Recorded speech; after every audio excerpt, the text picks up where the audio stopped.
Astaghfirullah. Bismillahirrahmanirrahim. Assalamualaikum warahmatullahi wabarakatuh. Alhamdulillah wassalatu wassalamu ala Rasulillah wa ala alihi wa sahbihi wa mawalah wa la hawla wa la quwata illa billahi wa ba'd. Ma'asyiral muslimat yang dimuliakan Allah Azza wa Jalla, sebelum kita bahas siapa orang-orang yang akan diberatkan hisabnya pada hari kiamat, kita harus paham dulu tentang hal-hal yang menyangkut masalah hisab ini. Kenapa sampai ditegakkan hisab? Apa saja perkara-perkara yang menyangkut dengan hisab? Siapa orang-orang yang pertama dihisab? Dan siapa yang diberatkan hisabnya? Tentu ini pembahasan yang cukup panjang, tapi saya akan berusaha untuk menyingkat. Ma'asyiral muslimat yang dimuliakan Allah Azza wa Jalla, yang pertama yang perlu dipahami bahwa tegaknya hisab ini berdasarkan keadilan Allah. Ingat, tegaknya hisab ini berdasarkan keadilan Allah, bukan kezaliman. Karena Allah suka keadilan dan tidak suka kezaliman. Maka siapapun ketika di dunia menghabiskan waktu-waktunya untuk beribadah kepada Allah Azza wa Jalla, berzikir, membaca Al-Quran, salat, zakat, sedekah, silaturahim, dan apapun sebutkan ibadahnya, maka semua ada hisabnya, ada balasannya, sehingga tidak ada yang sia-sia di dunia ini. Sekecil apapun kebaikan tidak akan sia-sia. Wa man ya'mal mithqala dzarratin khairan yarah. Lah, sebagaimana orang-orang yang berlaku baik di dunia ada hisabnya, begitu juga para pelaku kezaliman, para pelaku dosa dan maksiat, semua ada hisabnya. Sekecil apapun dosa ada hisabnya. Sehingga jangan macam-macam dengan dosa, semua ada balasannya. Ketika Allah Subhanahu wa taala tidak membalas dia di dunia, ingat, di sana ada balasan yang jauh lebih perit lagi. Karena Allah yang mengatakan wa man ya'mal mithqala dzarratin syarran yarah. Ini yang pertama, bahwa hisab itu didasari keadilan Allah, bukan kezaliman. Allah Maha Adil. Yang kedua, seorang hamba pada hari kiamat akan dicukupkan semua amalannya, semua balasannya, tidak ada yang dikurang sedikit pun. Di dunia, kalau kita membalas kebaikan orang, terkadang balasan kebaikan kepada orang itu tidak sebagaimana kebaikan orang itu kepada kita, kan? Ada saja kurangnya. Tetapi di akhirat tidak. Kebaikan akan dibalas sesuai dengan kebaikan yang dikerjakannya, sebagaimana keburukan juga akan dibalas dengan keburukan yang dikerjakannya. Dan Allah tidak akan pernah mengurangi itu. Kemudian yang ketiga, bahwa kelak pada hari kiamat manusia tidak akan menanggung dosa orang lain. Manusia itu tidak akan menanggung dosa orang lain. Dia hanya mempertanggungjawabkan dosanya saja. Dosa orang lain ditanggung orang lain. Tidak ada urusan dengan kita. Wala taziru waziratun wizra ukhra. Dan seseorang itu akan menanggung dosanya masing-masing. Kemudian yang nomor 4, yang berkaitan dengan hisab pada hari kiamat adalah jabrun naqsi fil faraidi minan nawafil, bahwa hal-hal yang sifatnya lalai seseorang dari melaksanakan kewajiban, umpamanya ibu sholat wajib, lalai dalam sholat wajibnya, tidak khusyuk, kurang tumak nina, dan begitu seterusnya, maka akan ditempel oleh amalan-amalan sunnah. Maka amalan-amalan sunnah itulah yang akan menempel kekurangan kewajibannya, dan itu masuk pada hisab. Seperti sholat sunnah rawatib, atau kalau dalam puasa Ramadan ada puasa di bulan Sya'ban atau puasa Syawal, dan begitu seterusnya. Kemudian juga hisab juga, yang nomor 6 ya, hisab juga kelak pada hari kiamat akan diletakkan 2 timbangan, timbangan kebaikan dan timbangan keburukan. Mana-mana timbangan kebaikan lebih berat, maka dipastikan dia masuk surga. Mana-mana timbangan keburukan yang lebih berat, dipastikan masuk neraka. Mana-mana yang kemudian seimbang antara kebaikan dan keburukannya, maka dengan syafaat dan rahmat Allah dan atas kehendak Allah juga bisa saja Allah masukkan ke dalam surga. Kemudian yang nomor 7 juga di antara hal yang berkaitan dengan hisab pada hari kiamat, bahwa niat yang baik, ibu punya niat dan belum diamalkan kebaikan itu, maka tetap akan ada hisabnya pada hari kiamat. Sebagaimana niat jahat kemudian belum melakukannya dan ditinggalkannya, baik karena Allah, baik karena lemahnya dia melakukan atau karena tidak sukanya dia melakukan, semua ada hisabnya pada hari kiamat. Jadi niat saja ada hisab. Maka hati-hati soal niat ini, jangan sembarang niat. Kemudian juga yang nomor 7, di antaranya adalah ada seseorang yang berbuat kebaikan di dunia. Kebaikan itu kan bermacam-macam nilainya, Bu ya. Ada satu amal itu satu kebaikan. Ada satu amal itu 10 kali lipat kebaikan. Ada satu amal itu dilipat gandakan menjadi 700 kali lipat kebaikan. Ada amalan itu yang tanpa batas lipatannya, semua akan dihisab, semua ada balasan. Sebagaimana dosa juga ada yang satu dosa itu dilipat gandakan, dosanya sama, tetapi terkadang dilipat gandakan. Maksiatnya sama, tapi terkadang dilipat gandakan dosanya. Seperti orang yang melakukan dosa di Asyuril Hurum, umpamanya di bulan-bulan hurum, itu kan beda ketika dia melakukan di luar bulan hurum. Atau orang yang bermaksiat di Mekah akan berbeda dosanya kalau dia bermaksiat di luar Mekah, walaupun satu jenis dosanya, tetap ada hisab. Ma'asyiral muslimat yang dimuliakan Allah Azza wa Jalla, termasuk juga berkaitan dengan qisas pada hari kiamat,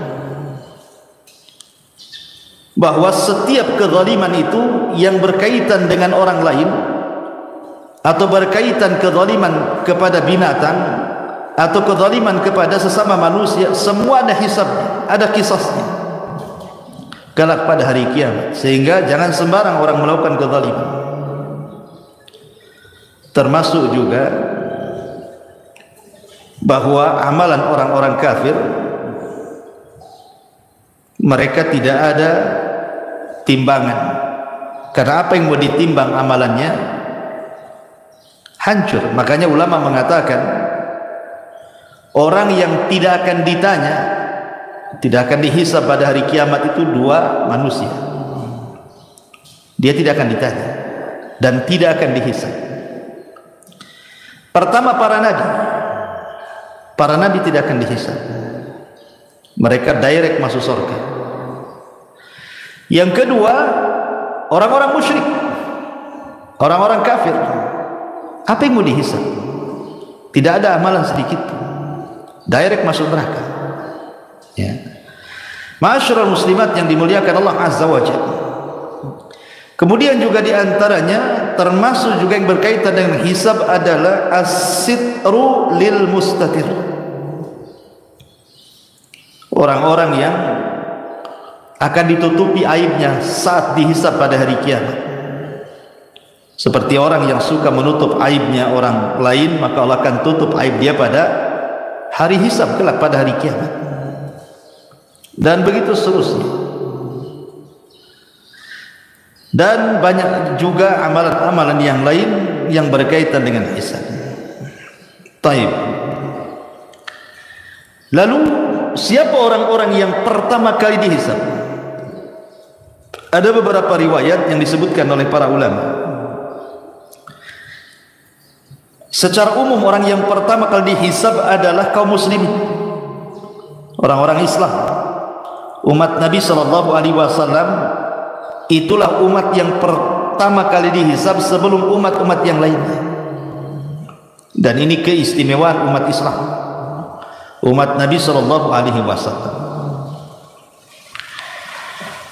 Lah di antara umat Islam ini yang pertama kali dihisab adalah seorang sahabat Rasul namanya Abdullah ibnu Abil Asad. Abdullah ibnu Abdil Asad. Itulah yang pertama kali dipanggil dihisab pada hari kiamat. Dan ini hisab kebaikan. Tetapi kalau hisab keburukan, yang pertama kali dipanggil saudaranya, namanya Al-Aswad ibnu Abdil Asad. Itu dua bersaudara. Yang pertama Abdullah ibnu Abdil Asad, dia sahabat Nabi masuk Islam. Saudaranya namanya Al-Aswad ibn Abdil Asad, ini kafir, musuh Islam. Inilah dua-duanya yang pertama kali dipanggil dari umat Islam. Adapun dalam riwayat yang lain disebutkan di antara orang-orang yang akan dipanggil pada hari kiamat adalah orang-orang yang suka memaafkan atau mudah memaafkan kepada orang lain. Sebagaimana hadis yang dikeluarkan Imam Ibnu Abi Hatim dan juga Imam Baihaqi dalam kitab Syu'abil Iman dari Al-Hasan, Nabi SAW bersabda, "Idza waqafal ibadu lil hisab yunadi munadi." Apabila hamba-hamba Allah diberdirikan untuk dihisab, dipanggillah oleh pemanggil, liyakum man ajruhu 'ala Allahi falyudkhilil jannah. Berdirilah orang-orang yang disembunyikan pahalanya oleh Allah, masukkan mereka ke dalam surga. Tsumma nada munadin ats-tsaniyah. Kemudian ada panggilan yang kedua, liyakum man ajruhu 'ala Allah. Maka hendaklah berdiri siapapun yang pahalanya disimpan oleh Allah. Qalu, mereka mengatakan, wa man dzalladzi ajruhu 'ala Allah? Siapa orang-orang yang disimpan pahalanya di hadapan Allah itu? Maka Rasul mengatakan, al-afuna 'anin nas, orang-orang yang mudah memaafkan kesalahan orang. Mudah sekali. Sesakit apapun dia menyakiti ibu itu, ibu mudah memaafkan. Walaupun ini kan, karena kenapa ini yang pertama kali dihisab juga? Karena sulit memaafkan orang itu. Memaafkan orang itu, jangankan memaafkan, minta maaf, tahu-tahu salah, jelas-jelas ibu salah tuh. Kan berat tuh minta maaf, padahal jelas-jelas ibu salah. Apalagi ibu di pihak yang benar, kemudian ibu disuruh memaafkan, kan lebih berat lagi. Makanya lihat bagaimana pahalanya luar biasa. Tergolong orang-orang yang di awal-awal dihisab pada hari kiamat, dipanggil dan dimasukkan ke dalam surga. Dan Allah katakan, faman afa wa aslaha fa ajruhu 'ala Allah. Siapa yang mudah memaafkan dan mengislah, maka pahalanya disimpan Allah Subhanahu wa ta'ala. Kemudian juga di antara orang-orang yang pertama kali dihisab juga sebutkan dalam hadis adalah orang-orang yang senantiasa menjalankan salat. Awal ma yuhasabul abdu yaumal qiyamah salatu. Yang pertama kali dihisab adalah salatnya. Siapa yang baik solatnya maka semua amalannya dianggap baik. Siapa yang buruk solatnya maka semua amalannya dianggap buruk. Termasuk soal darah, pembunuhan. Itu juga awal ma yuqdu anhu yaumal qiyamah ad-dima. Awal yang pertama diputuskan pada hari kiamat adalah persoalan darah, pembunuhan. Ma'asyiral muslimat yang dimuliakan Allah Azza wa Jalla, ini juga di antara orang-orang yang pertama kali dihisab pada hari kiamat. Baik, kita masuk pembahasan. Lalu siapa orang-orang yang diberatkan hisabnya pada hari kiamat itu? Siapa mereka? Aisyah Ummul Mukminin radhiyallahu anha, beliau pernah suatu ketika bertanya kepada Nabi sallallahu alaihi wasallam tentang ayat fasaufa yuhasabu hisaban yasira. Fasaufa yuhasabu hisaban yasira.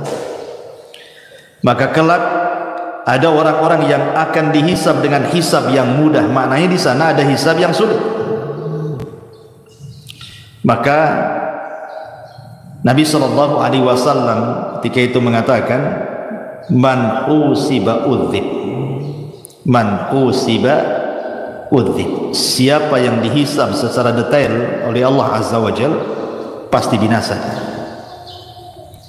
Siapa yang dihisab secara detail pasti binasa. Maksudnya apa? Ada sebuah hadis yang dikeluarkan oleh Abu Dzar Al-Ghifari radhiyallahu anhu, yang dikeluarkan Imam Muslim. Nabi SAW mengatakan inni la a'lamu akhiru ahlil jannah duhulan. Aku paling tahu siapa orang yang paling akhir orang masuk surga. Maksudnya masuknya. Wa akhir ahlin nar khurujan minha, dan yang terakhir penduduk neraka yang keluar dari neraka. Siapa mereka? Rajulun yu'ta bihi yaumal qiyamah. Seorang laki-laki akan didatangkan di hadapan Allah pada hari kiamat. Fayuqal, dan dikatakan i'ridu alaihi sighara dhunubihi. Tampakkan kepadanya dosa-dosa kecilnya. Dan dia sudah ketakutan karena disuruh ditampakkan dosa kecilnya, belum lagi dosa besarnya.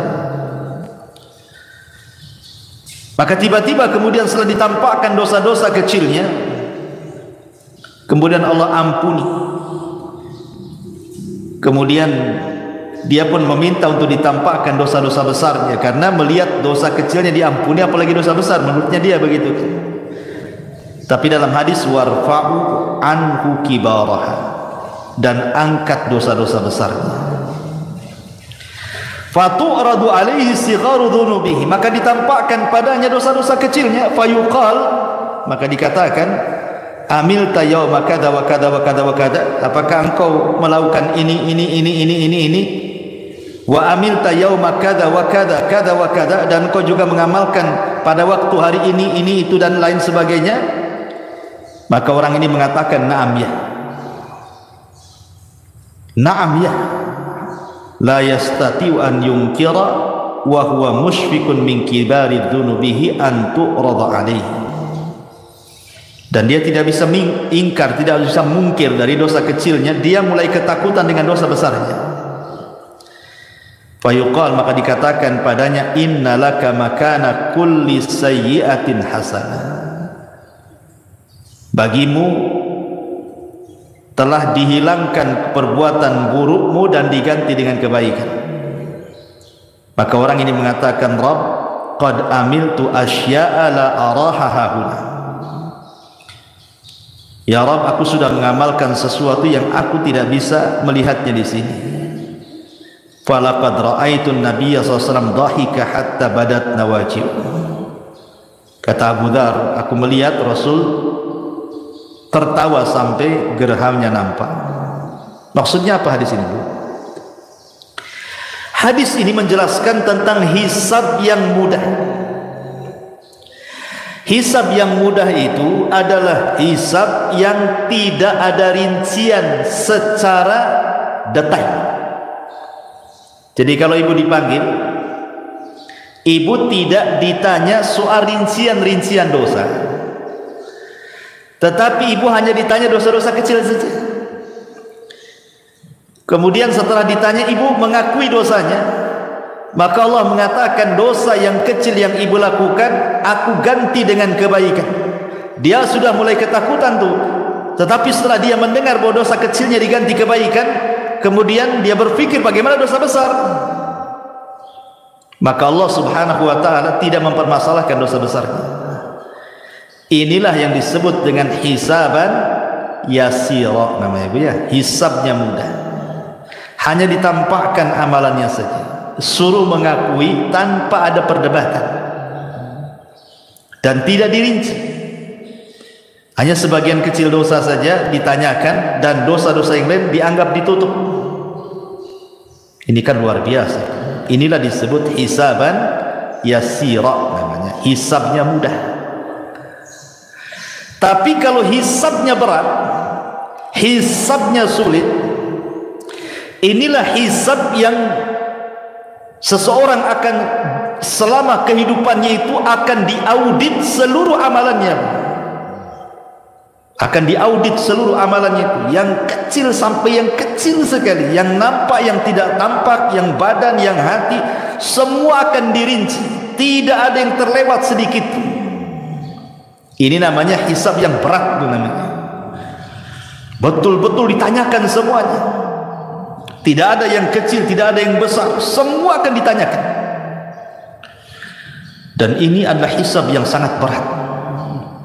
Hisab kalau sudah seperti ini berat sekali. Jangankan ibu ya, di akhirat, andai seseorang itu terkena kriminal lah di dunia, tangkap sama polisi, diperiksa sama polisi. Kadang-kadang polisi ini nanya dari pagi sampai malam tuh. Ada yang 100 soalan, ada yang 200 soalan, sampai ngaku bu, sampai panas keringat dingin tuh. Dan kita tahu polisi punya trik tuh, supaya dia ngaku tuh. Itu di dunia, keringat dingin dibuatnya kita. Jadi apalagi hisabnya Allah. Hisabnya Allah bukan kayak polisi. Hisabnya Allah itu sangat detail. Kita di hadapan orang bisa berbohong, bisa berdusta gitu ya, pura-pura jadi psikopat gitu ya, pura-pura gila depan orang. Depan Allah tak bisa main pura-pura gila. Semua akan ditanya sedetail-detailnya. Ini yang bahaya. Kalau tidak ada yang tersisa dari yang besar sampai yang kecil, yang tampak atau yang tersembunyi dalam hati, semua disingkap oleh Allah. Inilah yang disebut dengan hisaban asira, hisab yang sangat berat, melelahkan, sangat sulit. Yang terkadang terjadi munaqashah di sini, terjadi perdebatan antara orang yang dihisab dengan Allah Subhanahu wa taala yang menghisabnya. Terkadang dia mengingkari, tapi pada hari kiamat tidak bisa orang mengingkari apa yang sudah dilakukannya. Kenapa? Karena lisan dikunci, tangan pula yang bicara, kaki pula yang jadi saksi. Yauma nakhtimu ala afwahihim wa tukallimuna aydihim wa tashhadu arjuluhum bima kanu ya'malun. Kunci, lisan terkunci, tangan bicara, kaki pula jadi saksi. Bukan hanya tangan bicara, kulit bicara. Siapa manusia yang badannya tidak ada kulitnya? Enggak ada kecuali kulit ini. Semua manusia itu dari ujung kepala sampai kaki ada kulitnya. Artinya bahwa tidak ada satupun tempat di badan kecuali kulit tahu perbuatan yang dilakukannya. Ketika kulit ini menjadi saksi di hadapan Allah Azza wa Jalla, badan protes kepada kulit, lima syahidtum alaina. Hei kulit, kenapa engkau bersaksi untuk badanmu sendiri? Kulit mengatakan, antakan Allah, Allah yang buat aku bicara, katanya. Cemana pula Allah yang buat aku bicara? Lihat, tidak ada sekecil apapun kecuali akan dihisab. Ini berat sekali, melelahkan. Ma'asyiral muslimat yang dimuliakan Allah Azza wa Jalla, lalu apa saja yang berhubungan dengan hisab-hisab yang berat ini? Yang pertama, berhubungan dengan dosa yang berkaitan dengan hamba. Ini akan berat, berat sekali hisab. Jangan pernah melakukan dosa yang ada hubungannya dengan hamba. Saya analogikan begini saja, Bu ya. Ibu punya hutang ke 100 orang. Sudah jatuh temponya, tak dibayar. Dicarilah ibu ke 100 orang itu di dunia. Kira-kira ibu mau sembunyi di mana tuh? 100 orang nyari ibu. Masing-masing orang yang ibu hutangi itu nyuruh debt collector. Preman-preman pula yang disuruh. Apa ibu nggak debar-debar tuh? Mau nyembunyi di mana? Di kolong ranjang? Nggak bisa. Terpaksa lah ibu keluar dari Batam. Itu baru dicari 100 orang tuh. Ibu sudah kebingungan tuh, mau kemana nih, mau kemana? Nggak selamat saya. Itu di dunia tuh, kalau kita berbuat dosa kepada manusia, pinjam utang 100 orang nggak dibayar, dicari oleh 100 orang, udah kebingungan.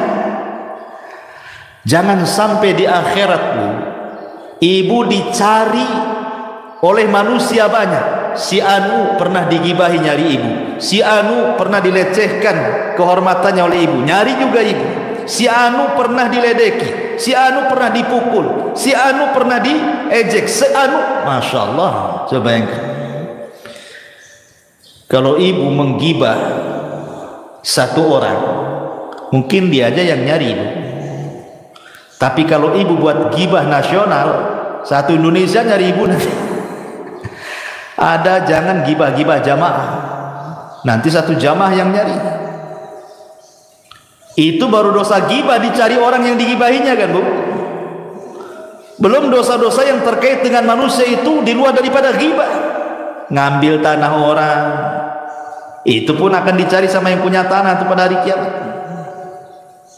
Apalagi menghina orang akan dicari juga. Itu akan sulit hisabnya. Makanya kenapa orang yang seperti ini disabdakan oleh Nabi sallallahu alaihi wasallam, atadruna mal muflisu hadhil ummah. Kata Nabi sallallahu alaihi wasallam, kalian tahu siapa muflisnya umat ini? Muflisnya umat ini. Maksudnya muflis di sini bangkrut, orang yang bangkrut pada hari kiamat. Sahabat polos, bukan, disangkanya orang bangkrut usahanya yang bangkrut. Ya kata sahabat, ya orang muflis itu man la dirhamalahu wala mata, orang yang gulung tikar usahanya, orang yang tidak punya modal, habis semua, nggak ada barang, nggak ada uang, itulah barang bangkrut katanya. Kata Rasul bukan itu.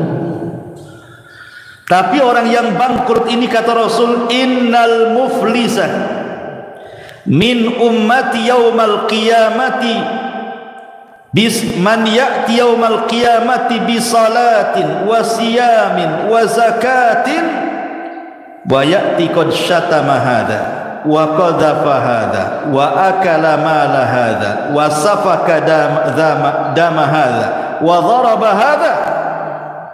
Orang yang bangkrut pada hari kiamat itu Satu sisi dia bawa pahala sholat, bawa pahala puasa, bawa pahala zakat dan pahala-pahala ibadah yang lainnya.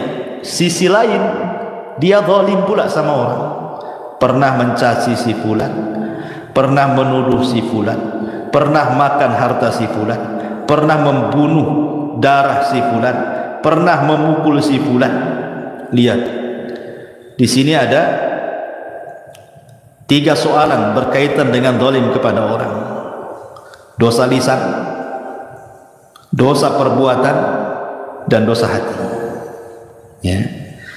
Adapun dosa lisan seperti mencaci, memaki, menuduh, ini dosa lisan. Menggibah, apalagi dosa lisan banyak, mengejek, baik dengan mata, dengan isyarat, dengan lisannya gitu ya. Macam-macam. Ataupun dengan perbuatan, memukul, membunuh, ya, mengambil harta orang. Ataupun dengan hati, hasad kepada orang, benci kepada orang, dendam kepada orang, dan begitu seterusnya. Semua akan dicari ibu gara-gara dosa 3 perkara ini. Dan ini akan menyulitkan hisab ibu nanti pada hari kiamat. Makanya di dunia, siapa yang di dunia sedikit dicari orang, maka dia akan dimudahkan hisabnya pada hari kiamat. Kalau di dunia banyak dicari orang, maka di akhirat pun akan dipersulit hisabnya. Maka persedikitlah melakukan dosa kepada manusia, supaya jangan dituntut banyak-banyak orang.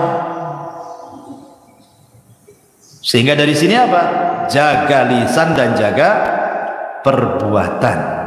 Al-muslimu man salimal muslimuna min lisanihi wa yadi. Seorang muslim itu yang selamat orang muslim lain dengan lisan dan tangannya.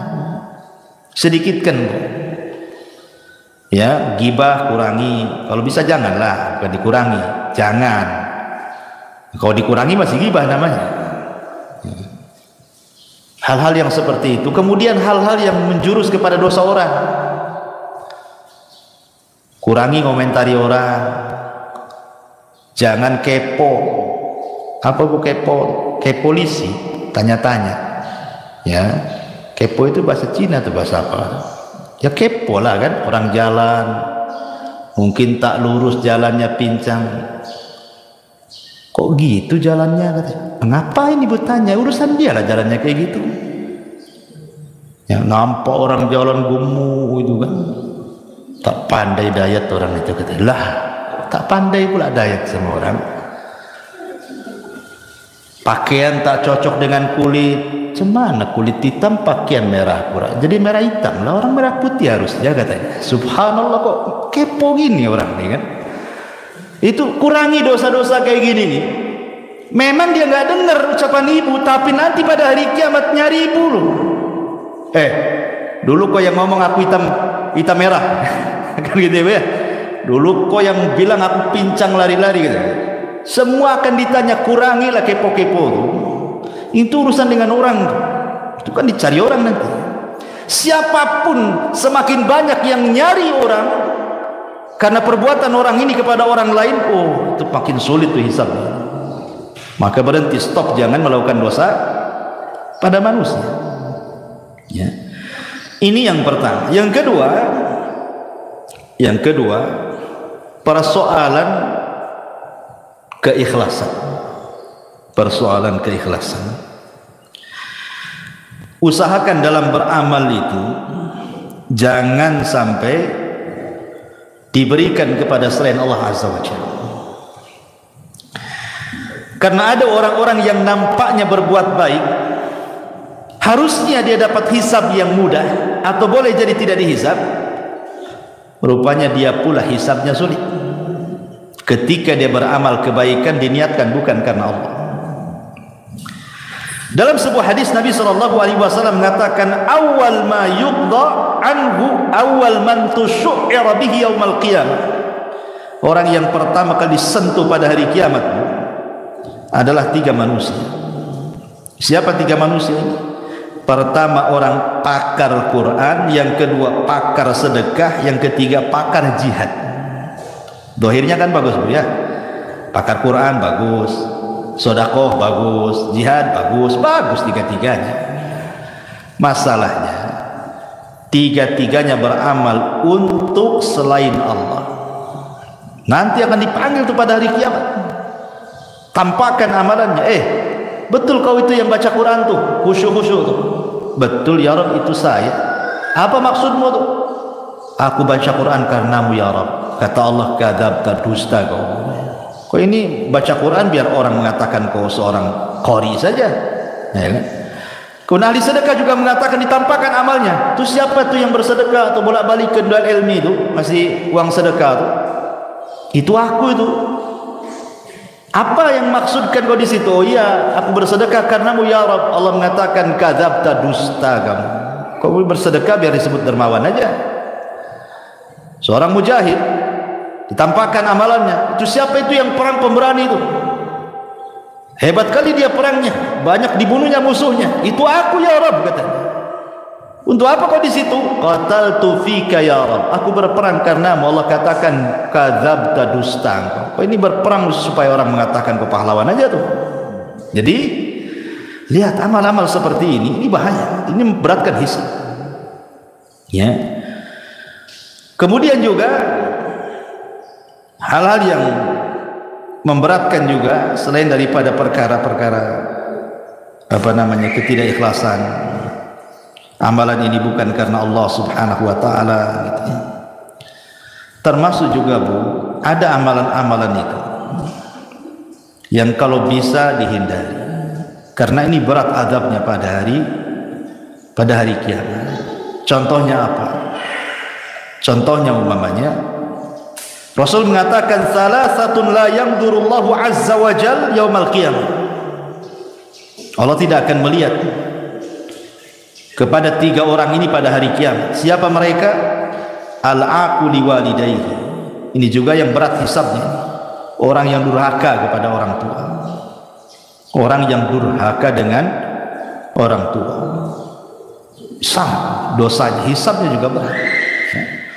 Wal mar'atul mutarajjilatu, ataupun laki-laki yang menyerupai perempuan yang menyerupai laki-laki atau sebaliknya, LGBT.